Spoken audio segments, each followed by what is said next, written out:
Écoute avec attention, parce que ce message est pour toi. On t'a brisé le cœur. Cette douleur que tu ressens en ce moment peut devenir ta plus grande force. Mais seulement si tu décides d'agir différemment de ce que tout le monde attend. Ne tombe pas dans le piège de la vengeance. Ne leur donne pas le pouvoir de dicter tes pas. Celui qui t'a blessé veut te voir détruit, affaibli, traînant dans le même cercle de haine. Mais si tu restes ferme, si tu choisis le chemin inattendu, le poids de leurs actes retombera sur eux-mêmes. Aujourd'hui, il ne s'agit ni de pleurer, ni d'attendre qu'ils viennent s'excuser. Il s'agit de te relever avec plus de force que tu n'aurais imaginé, en prouvant que rien ni personne ne peut briser ton essence. La vengeance t'attache, mais le dépassement te libère. Es-tu prêt à les surprendre avec la seule réponse qu'ils ne pourront jamais contrôler? Avant de commencer, prends un instant et écris dans les commentaires « Je choisis de guérir et d'avancer ». Fais-le comme un engagement envers toi-même, un premier pas vers la meilleure version de toi. Numéro 1. Le véritable pouvoir, c'est l'autocontrôle. Le vrai pouvoir ne réside pas dans le fait d'élever la voix ou de montrer ta force contre les autres. Il se trouve dans cette bataille silencieuse que tu mènes à l'intérieur de toi. Quand quelqu'un te blesse, ton impulsion naturelle est de réagir, de riposter, de prouver que tu n'es pas faible. Mais la vérité, c'est qu'au moment où tu te laisses emporter par l'émotion, tu as déjà perdu. Parce que ce n'est plus toi qui décides, c'est ta colère qui parle, c'est ta blessure qui agit. Te dominer toi-même, c'est choisir de ne pas être esclave de ce que tu ressens. C'est reconnaître l'émotion, mais ne pas la laisser devenir ton maître. Épictète et Marc Aurèle le répétaient sans cesse. Ce qui est extérieur n'est pas sous ton contrôle. La seule chose que tu peux réellement gouverner, c'est ta réponse. Tu peux perdre des biens, des relations, du prestige, même ta santé. Mais tant que tu as la capacité de décider comment réagir, personne ne peut t'enlever ta liberté.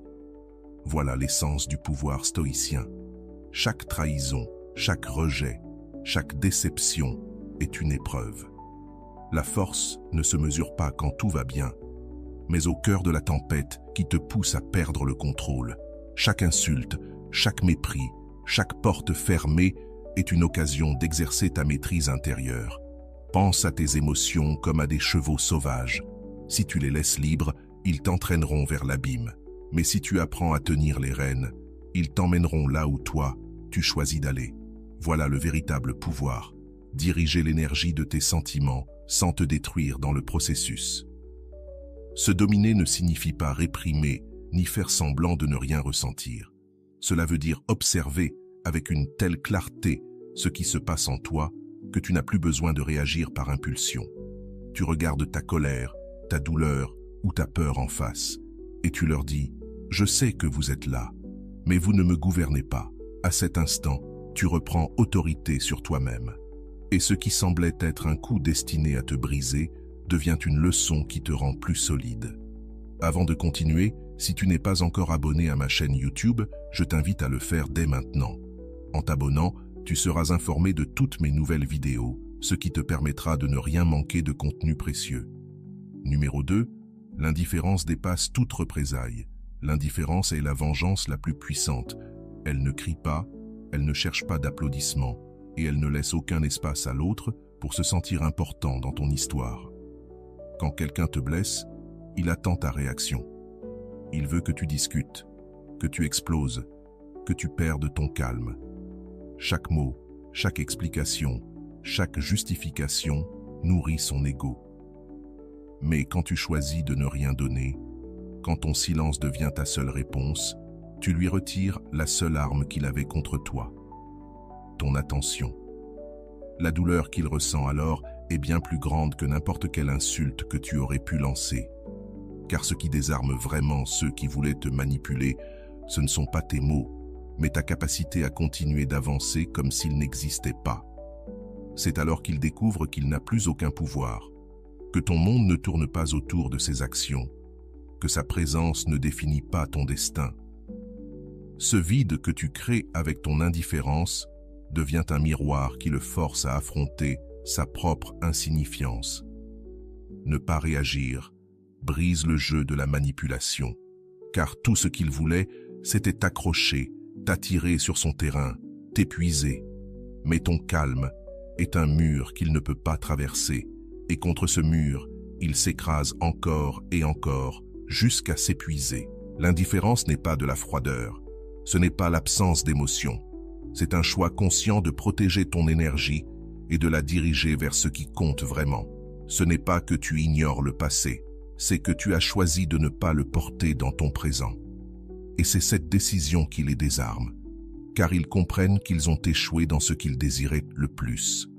Retenir ton attention, évite de t'expliquer, évite de te défendre. Celui qui te juge a déjà décidé de ne pas t'écouter. Celui qui te méprise n'acceptera jamais tes arguments. Alors, pourquoi gaspiller ta voix à essayer de les convaincre? Fais de ta vie ta réponse.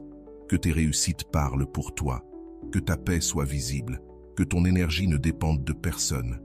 Chaque pas en avant est un rappel que tu n'as pas eu besoin de t'abaisser au jeu des autres. L'indifférence est une discipline.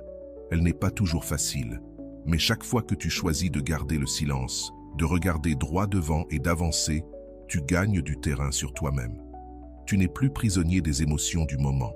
Tu n'as plus besoin de validation extérieure pour continuer, et ce pouvoir intérieur se reflète à l'extérieur.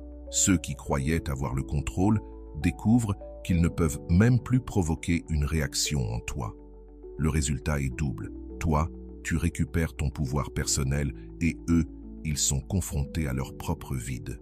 Rien ne fait plus mal que l'indifférence de celui qui a choisi de vivre pleinement sans regarder en arrière. Voilà la vengeance ultime. Démontre que ton bonheur ne dépend plus de ceux qui ont essayé de te blesser. Troisième vérité, la vengeance. La vengeance ne te libère pas, elle t'enchaîne. Quand tu crois réclamer justice, en réalité tu renforces le lien avec la personne qui t'a fait du mal. Chaque pensée de représailles devient un rappel constant de la blessure, et au lieu de la fermer, tu la maintiens ouverte. Ton esprit s'habitue à revivre l'offense encore et encore. Elle l'amplifie, l'intègre à ton identité et t'emprisonne. Tu crois reprendre le contrôle, mais tu ne fais qu'offrir de l'espace dans ta tête, du temps dans ta vie et de l'énergie précieuse à ceux qui ne le méritent pas. La vengeance ne libère jamais, elle ne fait que prolonger le mal. Souvent, celui qui t'a blessé continue son chemin, tandis que toi, tu restes coincé dans un film que tu rejoues chaque jour. Chercher la revanche, c'est façonner ton présent à partir d'un passé que tu ne pourras jamais changer. Le ressentiment est une prison invisible. Il dévore ta paix, vole ta clarté et bloque ton avancée vers ce que tu mérites vraiment. Quand surgit le désir de vengeance, pose-toi la question la plus simple. Est-ce que cela me rapproche de la guérison ou m'enferme encore plus? Si la réponse est que cela t'attache davantage, alors tu sais que c'est une impasse. La vraie rébellion, c'est de transformer cette énergie en projet, en croissance, en apprentissage. Rien ne blesse plus ceux qui t'ont méprisé que de constater qu'ils n'ont plus de pouvoir sur toi. Le temps que tu gaspilles à imaginer des représailles, tu pourrais l'investir dans la lecture, l'entraînement, l'acquisition de nouvelles compétences ou la construction d'un avenir à ton image. Cette transformation intérieure est ton plus grand bouclier. Elle prouve que tu as cessé d'être une victime pour devenir le protagoniste de ton histoire. Chaque réussite personnelle est un coup silencieux, plus puissant que n'importe quelle vengeance. La vie elle-même équilibre les comptes. Celui qui agit dans la méchanceté récolte inévitablement la méfiance, la solitude, le remords et des relations détruites. Tu n'as pas besoin de salir tes mains ni de gaspiller ton énergie pour rétablir la balance. Le temps et la vérité finissent toujours par dévoiler chacun. Pendant ce temps, toi, tu peux te concentrer sur ta liberté, ta force et ta paix intérieure. Le stoïcisme nous enseigne que la véritable puissance est dans la maîtrise de nos impulsions. Céder à la vengeance, c'est encore laisser ton ennemi gouverner ton esprit. Choisir le calme, la dignité et le détachement, c'est prouver que ta vie et ta paix t'appartiennent. En 30 mots, tout se résume ainsi. Le sage ne cherche pas la vengeance, car il comprend que la justice la plus profonde, c'est vivre libre, sans chaîne de haine ni d'obsession. Chaque fois que la colère veut prendre le dessus, respire et rappelle-toi que ta mission n'est pas de détruire l'autre, mais de te construire toi-même. La sérénité est ta plus grande déclaration d'indépendance. Quatrième vérité, le silence. Le silence est une arme que beaucoup sous-estiment, mais que les sages utilisent pour transformer leur manière d'affronter les conflits. Dans un monde où tout le monde crie plus fort, celui qui choisit de se taire acquiert une force rare. Le silence n'est pas faiblesse, mais maîtrise de soi. Il montre que tu refuses d'offrir ton énergie à ceux qui veulent t'agiter. Ne pas répondre à l'attaque déstabilise, car l'agresseur attend ta réaction. Mais ton calme le désarme sans effort. Chaque mot que tu prononces dépense ton énergie. Discuter, te justifier, prouver que tu as raison. Tout cela t'épuise. Et à la fin, que gagnes-tu? Rien, si ce n'est la confirmation que l'autre a réussi à t'attirer dans son piège. Quand tu choisis le silence, tu gardes ta force pour ton progrès, tes projets et ta croissance. Et pendant que les autres s'épuisent en bruits inutiles, toi tu avances en silence, prouvant par tes actes ce que tes mots n'auraient pas suffi à dire. Le stoïcisme le dit en 30 mots. Le silence est une force, car tandis que les autres s'usent en des badauds stériles, le sage protège sa paix et démontre sa puissance sans dire un mot. Résister à la tentation de te justifier est difficile, mais c'est le sommet de la maîtrise de soi. Laisse tes résultats parler. Ta tranquillité est la preuve que tu as déjà gagné. Cinquième vérité, reconstruire ta vie. La meilleure vengeance n'est jamais la revanche. La vraie réponse, c'est de rebâtir ta vie, pas à pas, jusqu'à ce que ton reflet dans le miroir n'ait plus rien à voir avec celui de la personne blessée. Celui qui t'a trahi espérait te voir détruit. Mais ta plus grande victoire, c'est de transformer cette blessure en point de départ vers ton renouveau. Chaque brique que tu poses est une déclaration silencieuse. Je ne suis plus ce que tu as brisé. Je suis devenu plus fort que ton attaque. Le geste le plus silencieux et le plus puissant de rébellion, c'est de montrer que tu n'as pas seulement survécu, mais que tu es désormais plus fort, plus sage et plus libre qu'avant. Imagine que chaque larme que tu as versée devienne le carburant qui t'entraîne à t'entraîner plus dur, à apprendre plus vite et à te concentrer plus que jamais sur ce qui est réellement sous ton contrôle. Ton corps peut renaître grâce à la discipline, ton esprit grâce à la connaissance et tes émotions grâce à l'auto-soin. Tu cesses de regarder en arrière en attendant une justice qui ne viendra pas, et tu commences à construire une vie si pleine que le passé devient insignifiant. Le stoïcisme l'enseigne en quelques mots simples. Le sage transforme la blessure en force, car il comprend que rien d'extérieur ne peut stopper son progrès s'il décide de se reconstruire de l'intérieur. C'est la vengeance la plus puissante et la plus durable. Se reconstruire ne veut pas dire oublier ce qui s'est passé, mais utiliser cette expérience comme matériau de construction. Le rejet devient une motivation pour prendre soin de ta santé et te montrer avec plus de vitalité. La trahison devient l'étincelle pour maîtriser ton art, exceller dans ce que tu fais et ne plus dépendre de la validation des autres. La douleur devient l'élan qui te pousse à créer ton indépendance financière et à ne plus jamais être à la merci de quiconque. Chaque fois que tu choisis d'investir en toi plutôt que de gaspiller ton énergie dans la rancune, tu ouvres la voie vers une vie plus solide. Ceux qui t'ont blessé espéraient te voir brisé, mais ton silence et tes progrès prouvent qu'ils n'ont plus aucun pouvoir sur toi. Tu n'as pas besoin de chercher leur repentir, car ta transformation est déjà le rappel le plus puissant qu'ils ont échoué à te détruire.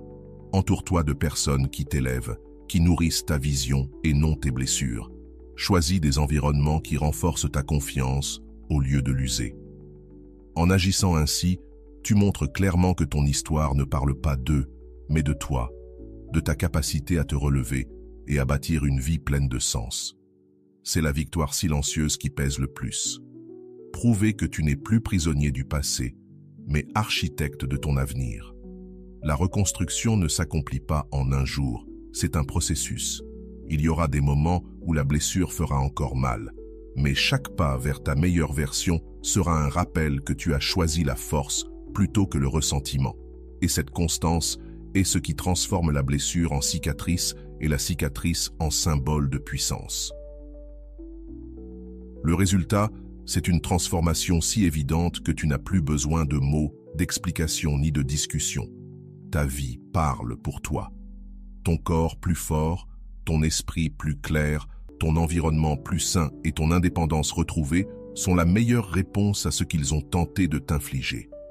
La meilleure vengeance n'est pas qu'ils regrettent, mais que ton bonheur les réduise au silence, sans argument. Car il n'y a pas d'arme plus puissante que de te reconstruire jusqu'à devenir quelqu'un qu'on ne peut plus abattre. Transforme ta douleur en chemin. La douleur surgit toujours quand tu t'y attends le moins, comme un mur qui coupe ta route. Cela peut être une trahison, un échec, une perte ou un rejet qui brise tes plans. La première réaction est de fuir, de t'anesthésier, d'échapper à ce qui brûle. Mais ce que tu refuses d'affronter est en réalité la porte de ta transformation.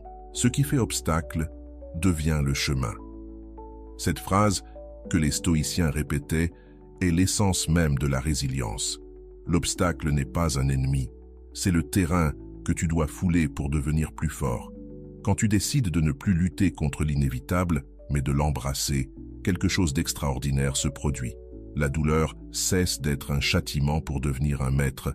Pratiquer la mort fati, l'amour du destin, signifie accepter non seulement ce qui est agréable, mais aussi ce qui est difficile, comme une part essentielle de ton voyage. Tu ne choisis pas toujours ce qui arrive, mais tu choisis comment l'interpréter.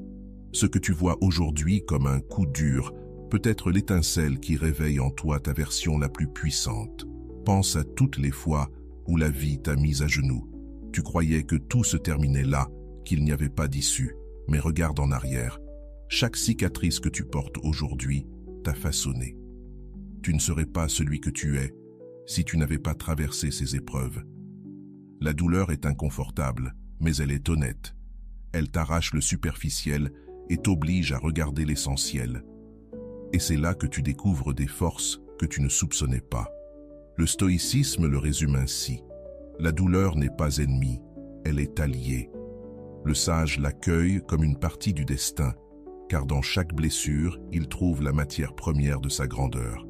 Quand la souffrance arrive, ne la recouvre pas de bruit, ne l'étouffe pas sous les distractions. Ressens-la, laisse-la te traverser, observe-la et demande-toi, quelle leçon apporte-t-elle? Est-ce la patience, le détachement, la force? Chaque larme peut devenir un rappel que tu es plus grand que les circonstances. Au lieu de demander que la douleur disparaisse, utilise-la comme carburant pour grandir. Le rejet peut t'aider à découvrir ta vraie valeur. La perte peut t'apprendre à aimer plus profondément. L'échec peut t'entraîner à plus de discipline. Chaque situation est une matière première pour ton élévation. Ce n'est pas de la résignation, c'est de la transformation. La prochaine fois que la vie te frappe, au lieu de dire « Pourquoi moi ?», dis « Pourquoi ?» Ce simple changement ouvre un nouvel horizon. Tu cesses de te voir comme une victime et tu deviens un apprenti. La douleur devient ton entraîneur, elle t'endurcit, te prépare et t'entraîne pour des défis plus grands. Et chaque fois que tu la surmontes, ta confiance grandit, car tu sais que rien d'extérieur ne peut détruire ce que tu as cultivé à l'intérieur. Le véritable pouvoir est de transformer ce qui semblait être une destruction en construction. Cette rupture amoureuse qui t'a brisé peut être le début de ton indépendance émotionnelle. Cet échec professionnel qui t'a humilié peut ouvrir la porte à ta créativité endormie. Chaque blessure est une graine qui attend d'être arrosée avec patience pour fleurir. La résilience ne se forge pas dans les jours faciles, mais dans les nuits sombres, où tu choisis de te relever encore et encore. Et chaque fois que tu le fais, tu laisses derrière toi cette version fragile que tu ne savais pas encore porter en toi. Voilà comment la douleur devient ton chemin. Tu ne l'écartes pas, tu ne la nies pas, tu la traverses, avec la certitude qu'au bout du chemin, tu n'es plus le même. Tu es plus fort, plus sage et plus libre. La discipline du calme est ton bouclier. Dominer l'indifférence ne veut pas dire que rien ne t'importe. Cela veut dire que tu choisis avec intelligence ce qui mérite ton énergie et ce qui doit glisser sur toi, comme l'eau sur la pierre. Cette sérénité au milieu de l'attaque est la forme suprême du pouvoir, car pendant que les autres attendent ta réaction, toi tu choisis de ne pas la leur donner. Le véritable contrôle n'est pas d'imposer avec des cris ou des réponses impulsives, mais de rester serein lorsque tout autour cherche à te briser. C'est là que tu montres que ton esprit n'est pas à vendre, que ta paix n'appartient à personne d'autre. L'apathie stoïcienne n'a jamais été de la passivité. Marc Aurèle et Épictète la décrivaient comme une force intérieure, une muraille invisible qui filtre ce qui entre dans ta vie. Ce n'est pas cesser de ressentir, mais ressentir profondément et pourtant choisir comment agir. Car quand tu décides de ne pas réagir face à la provocation, ce n'est pas de la faiblesse, c'est de la maîtrise. Tu deviens maître de toi-même et non esclave des attaques extérieures.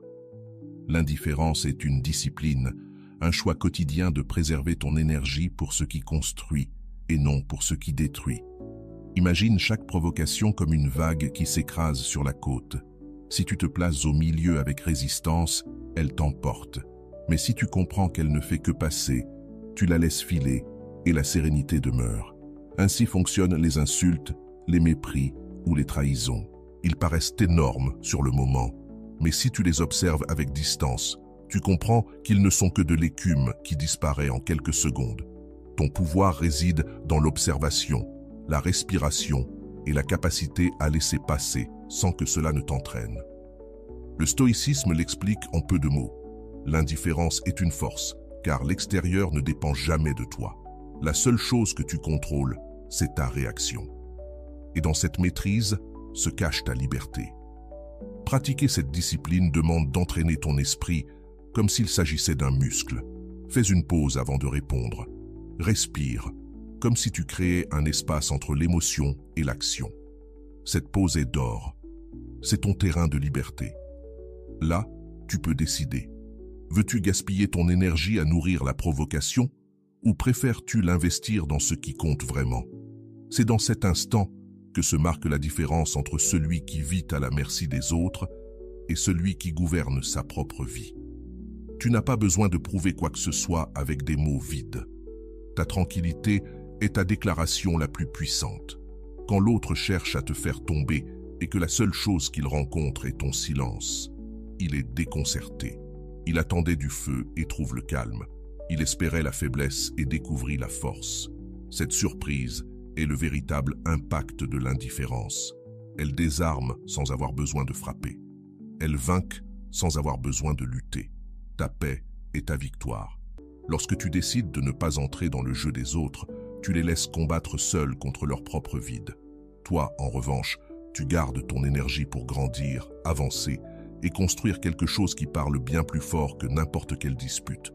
Ce domaine silencieux est la différence entre ceux qui s'épuisent en réagissant et ceux qui s'élèvent au-dessus de la tempête. Rappelle-toi, chaque fois que tu cèdes à l'impulsion de réagir, tu donnes ton pouvoir. Chaque fois que tu choisis le calme, tu le reprends. Et la répétition constante de ce choix transforme l'indifférence en une discipline solide, capable de te soutenir dans n'importe quelle tempête. Dominer l'indifférence, ce n'est pas fuir, c'est rester centré. C'est regarder la provocation, la reconnaître et décider qu'elle ne mérite pas plus de toi. Voilà la victoire silencieuse qui blesse le plus ceux qui ont tenté de te briser. Car rien ne déstabilise davantage que de constater qu'ils ne parviennent pas à t'atteindre, qu'ils ne peuvent pas troubler ta paix, que ton monde reste intact, même s'ils essaient de l'abattre. Numéro 8. Cesse d'être victime et deviens l'auteur de ton histoire. Être victime est une prison invisible. Elle semble te donner des raisons, mais en réalité, elle t'attache encore plus à ce qui t'a blessé. Quand tu répètes sans cesse ce qu'ils t'ont fait, quand tu cherches éternellement des explications au pourquoi de leur comportement, tu livres ton énergie et ton histoire à ceux qui ne méritent pas de décider de ton destin. Rester dans ce rôle, c'est vivre avec des chaînes. Chaque souvenir, chaque plainte devient un boulet qui t'empêche d'avancer. Le vrai changement arrive quand tu décides d'arrêter d'être victime pour reprendre ton histoire, quand tu choisis d'écrire toi-même la fin, au lieu de laisser d'autres le faire à ta place. La victime attend des excuses, recherche une validation, espère que l'autre reconnaisse le mal. L'empaoré, lui, comprend que peut-être ces excuses ne viendront jamais, que compter sur une justice extérieure, c'est rester bloqué au même endroit. Reprendre ton histoire signifie comprendre que la trahison ou le rejet ne sont pas la fin de ta vie. Ce ne sont que des chapitres qui te défient de grandir. Ce qui compte, ce n'est pas ce qu'on t'a fait, mais ce que tu fais à partir de maintenant. Voilà ton véritable pouvoir. Le stoïcisme le résume en quelques mots. Celui qui se voit comme victime reste piégé dans le passé, mais celui qui s'empower transforme la douleur en force et fait de la blessure le point de départ de sa liberté. T'empowerer ne veut pas dire nier ce qui s'est passé. Cela signifie refuser de laisser cet événement définir qui tu es. Tu es plus que la trahison, plus que le rejet, plus que la blessure.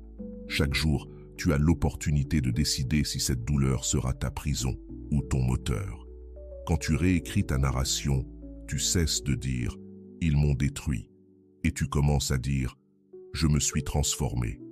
Tu ne te demandes plus « pourquoi moi ?» Tu affirmes « grâce à cela, j'ai découvert ma force ». Ce changement de langage transforme ton identité et avec elle, ta vie. Reprendre ton histoire, c'est te concentrer sur ce que tu contrôles. Tu ne peux pas forcer quelqu'un à te valoriser. Tu ne peux pas changer le passé. Tu ne peux pas contrôler ce que les autres ont fait. Mais tu peux décider comment tu interprètes ce qui est arrivé, quelles actions tu prends aujourd'hui et comment tu veux te voir dans le futur. C'est dans ce terrain fertile que naît ton autonomie émotionnelle. Le pardon dans ce processus n'est pas un cadeau à l'autre, mais un cadeau à toi. Il ne signifie pas justifier ce qui a été fait, mais t'alléger du poids du ressentiment. Car tant que tu es, tu restes esclave de ce qui s'est produit. Le pardon coupe le lien, brise la chaîne et te rend ton énergie. Tu ne le fais pas pour eux, tu le fais pour toi, pour libérer un passé qui ne peut plus rien t'apporter. Quand tu reprends ton histoire, ta vie cesse de tourner autour de la douleur et commence à tourner autour de tes projets, de ta croissance et de ta paix. Celui qui t'a blessé devient secondaire, insignifiant. Car ce qui compte, c'est ce que tu construis maintenant. Cette transformation se lit dans ton regard, dans ta posture, dans ta manière de ne plus réagir depuis la blessure, mais depuis la force. La victime attend que les autres changent. L'empaoré choisit de changer lui-même, et dans cet acte, il devient le maître absolu de son chemin. Tu n'es plus celui qui implore des explications. Tu es celui qui dicte les règles de son présent. Et c'est là ta plus grande victoire. Comprendre que tu n'as jamais été faible. Tu regardais simplement ton histoire depuis le mauvais angle. Numéro 9. L'obstacle se transforme en opportunité. Quand quelque chose bloque ton chemin, ce n'est pas un signe que tu dois abandonner, c'est une occasion de te renforcer. Chaque difficulté, chaque trahison, chaque coup émotionnel n'est pas là pour te détruire, mais pour te forger. L'obstacle n'est pas un mur qui t'enferme, mais une porte qui t'oblige à te transformer pour la franchir. Marc Aurèle le disait clairement, « Ce qui bloque le chemin devient le chemin ». Cette phrase contient une vérité qui change des vies. La plupart voient les problèmes comme des freins, mais le stoïcisme enseigne qu'ils sont en réalité des entraîneurs silencieux. La douleur n'est pas un châtiment, c'est un outil. La trahison n'est pas une fin, c'est le commencement de ton indépendance émotionnelle. Chaque fois que la vie te met à l'épreuve, elle te demande de sortir une version plus forte de toi-même. Ce n'est pas personnel, ce n'est pas une injustice, c'est le champ de bataille où se forge ton caractère. Le stoïcisme le dit simplement. L'obstacle ne stoppe pas le sage, il le renforce. Chaque difficulté devient une leçon, et chaque leçon un marchepied vers une version plus forte, plus claire et plus sereine de toi-même. Quand quelque chose tourne mal, arrête-toi et réfléchis. Qu'est-ce que je peux apprendre de cela? Quelle part de moi doit évoluer? Chaque contretemps est un miroir qui reflète tes faiblesses, mais qui t'offre aussi la chance de les dépasser au lieu de fuir. Ajuste ta stratégie. Change ton approche et continue d'avancer. Cette capacité à te relever encore et encore Voilà ce qui définit les vrais guerriers de la vie. Il ne s'agit pas d'éviter la douleur, mais de l'utiliser comme moteur. La trahison, par exemple, peut devenir l'étincelle qui t'oblige à poser des limites plus fermes et à cesser de dépendre de ceux qui ne valorisent pas ta présence. Le rejet peut t'apprendre que ta valeur ne dépend pas de l'approbation des autres. L'échec peut être le rappel que le chemin vers la réussite est fait de chutes, mais que chacune d'elles t'apporte plus de clarté et d'expérience. Avancer sans se rendre ne veut pas dire que tu n'éprouves ni peur ni fatigue. Cela signifie qu'en dépit de ces émotions, tu continues d'avancer. Parce que tu sais que la croissance n'arrive jamais dans le confort. Ne cherche pas la comodidad, cherche l'inconfort. Chaque fois que tu choisis de ne pas abandonner, tu te prouves à toi-même que tu es plus fort que tu ne le pensais. Et cette certitude est ce qui te soutient dans les moments les plus sombres. L'obstacle t'oblige à te réveiller, à sortir du pilote automatique. Il t'oblige à prendre des décisions conscientes, à regarder en face ce que tu ignorais autrefois. Cette conscience te donne du pouvoir, car tu ne réagis plus par impulsion, mais avec sagesse. Peu à peu, tu découvres qu'il n'existe aucune situation que tu ne puisses transformer si tu choisis de la voir comme une opportunité. Le véritable progrès n'est pas un résultat, c'est un processus. Chaque difficulté que tu surmontes ajoute une couche de force à ton caractère. Tu deviens plus résilient, plus clair dans tes décisions et plus libre face aux attentes extérieures. Tu ne cherches plus des chemins faciles, tu cherches ceux qui te défient, car tu sais que c'est là que tu te rencontres vraiment toi-même. Et à la fin, quand tu regarderas en arrière, tu ne te souviendras pas tant des moments confortables, mais de ceux où tu pensais ne pas pouvoir continuer, et où, malgré tout, tu as avancé. C'est là que tu as réellement grandi. L'obstacle n'était pas ton ennemi, il était ton maître. Grâce à lui, tu es devenu quelqu'un qui n'a plus peur des difficultés, mais qui les accueille comme une partie essentielle du chemin. Le détachement et le mystère te rendent inatteignable. Le détachement est la clé qui brise les chaînes invisibles que d'autres essaient de placer sur toi. Quand tu ne dépends émotionnellement de personne, personne ne peut te manipuler, personne ne peut t'utiliser comme une marionnette. L'attachement excessif est le terrain fertile de la peur, de l'anxiété et de la soumission. Si quelqu'un sent que tu as trop besoin de lui, tôt ou tard il utilisera cela contre toi. En revanche, quand tu cultives le détachement, tu deviens libre. Tu n'attends plus de validation, tu ne supplies plus pour avoir de l'attention, tu ne tombes plus dans le piège de vouloir plaire. Et cette liberté ne fait pas que déconcerter. Elle te rend impossible à dominer. Mais le détachement seul ne suffit pas. Tu dois y ajouter l'imprévisibilité. Car quand les autres peuvent anticiper chacun de tes gestes, ils ont du pouvoir sur toi. Ils savent à quoi s'attendre, comment te blesser, comment t'entraîner dans leur jeu. L'imprévisibilité est une arme silencieuse qui maintient tout le monde hors d'équilibre. Si on ne sait pas ce qu'on attend de toi, on ne peut pas te contrôler. Et dans ce désarroi, tu reprends toujours l'avantage. Le stoïcisme le résume en quelques mots. Le sage pratique le détachement car rien ne lui appartient vraiment, et il ajoute l'imprévisibilité pour que personne ne puisse jamais le soumettre. La vraie liberté, c'est ne rien nécessiter et ne jamais être prévisible. Protège tes projets par le silence, garde tes plans pour toi, car ce que les autres ignorent, ils ne peuvent pas le saboter. Laisse tes résultats parler pour toi. Chaque fois que tu révèles tout ce que tu penses ou prévois, tu cèdes du pouvoir, car tu donnes la possibilité à quelqu'un d'agir contre toi. La discrétion est un mur qui protège tes rêves et qui garantit que toi seul gardes le contrôle du processus. Réponds avec calme et stratégie. Quand quelqu'un cherche à te provoquer, il attend une réaction immédiate. Cette réaction, c'est ce qui le nourrit, ce qui lui donne satisfaction. Mais si au lieu d'exploser, tu choisis d'observer, de respirer et de répondre avec une sérénité déconcertante, tu désarmes toute attaque.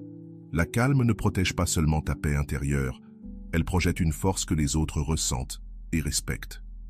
Sois adaptable. La rigidité est une faiblesse. Celui qui ne change pas finit par se briser. La vie est imprévisible, les défis surgissent sans prévenir. Mais si tu es flexible, si tu t'adaptes rapidement, tu as toujours l'avantage. Celui qui ne s'accroche jamais à un seul chemin devient invincible. Si une porte se ferme, il en ouvre une autre. Si un plan échoue, il en crée un nouveau. Cette capacité à avancer sans s'attacher à ce qui est perdu, c'est ce qui te rend imparable. Le détachement émotionnel signifie aussi lâcher le contrôle de ce qui n'est pas entre tes mains. Tu ne peux pas forcer les autres à t'aimer. Tu ne peux pas obliger tout le monde à te respecter. Tu ne peux pas garantir que la vie sera juste. Mais tu peux toujours contrôler ta réponse. Quand tu lâches l'obsession de vouloir tout maîtriser, tu libères un poids immense et tu concentres ton énergie sur ce qui dépend vraiment de toi. Et c'est là que commence ta vraie force. Pratiquer le détachement ne te rend pas froid, mais fort. Car tu n'aimes plus par nécessité, tu aimes par choix. Tu ne partages plus par manque, mais par abondance. Et quand tu ajoutes à cela l'imprévisibilité, tu atteins quelque chose d'extraordinaire. Personne ne peut te mettre de chaîne. Personne ne peut deviner ton prochain pas. Personne ne peut t'entraîner là où tu ne veux pas aller. Le résultat, c'est la liberté émotionnelle, la force psychologique et le contrôle total de la narration de ta vie. Pendant que d'autres s'épuisent à essayer de te décrypter ou de te dominer, toi tu avances, ferme, calme et impossible à soumettre. Voilà la victoire silencieuse du détachement et de l'imprévisibilité. Devenir quelqu'un d'intouchable. Et voilà, j'espère que vous avez trouvé beaucoup de valeur dans cette vidéo. Merci d'être resté jusqu'à la fin de cette vidéo. J'adore quand vous faites ça. Si vous voulez une autre vidéo sur ce sujet, écrivez en commentaire « J'en veux encore plus ». J'espère vous revoir dans une autre vidéo. Merci pour ton temps, prends soin de toi et à bientôt.